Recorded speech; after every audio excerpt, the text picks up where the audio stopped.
Je pense que les dévanciers qui ont mis ça dans les textes, ils ont très bien compris. Et nous participons donc à cela. Nous avons essayé, nous avons vu que c'est dur, mais la plupart du temps, lorsqu'on persévère, on peut finir par se frotter les mains. Donc je vous encourage à ne pas vous décourager. Pour ceux qui sont en train de chercher à entreprendre, ne vous découragez jamais. Il faut reprendre. Le chemin est toujours plein d'embûches. Mais vous ne devez pas vous arrêter, parce que vous allez finir par réussir. Nous sommes extrêmement riches ici au Burkina, nous pensons le temps à le dire. Aujourd'hui, nous décidons de réorganiser un peu notre société.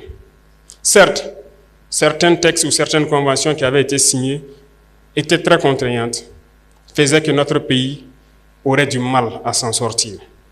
Aujourd'hui, grâce à vous, nous sommes en train de relire beaucoup de textes pour essayer de donner à nos nations ce dont elles doivent mériter.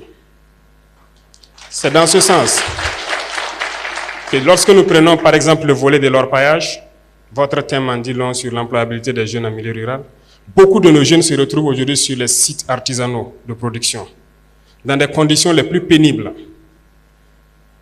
C'est peut-être ce qui s'est passé en Europe ou en Amérique dans les années 1800, lorsque les hommes rentrent eux-mêmes dans des galeries, qu'ils creusent eux-mêmes pour sortir le minerai. Nos jeunes continuent de vivre cela, au péril de leur vie. Nous essayons aujourd'hui de moderniser un peu. C'est à l'issue de ça que nous avons créé donc la SONASP, une société qui va se permettre de pouvoir exploiter et de commercialiser nos substances précieuses, notamment l'or. L'or que les jeunes exploitent, que d'autres personnes viennent acheter à vil prix et qui contribuent à nourrir le terrorisme qui sort du pays sans que nous n'ayons aucun contrôle. Nous avons décidé de créer cette société pour essayer de reprendre le contrôle de nos sites miniers et pouvoir permettre aux jeunes qui y sont de produire de façon plus mécanisée et plus respectable.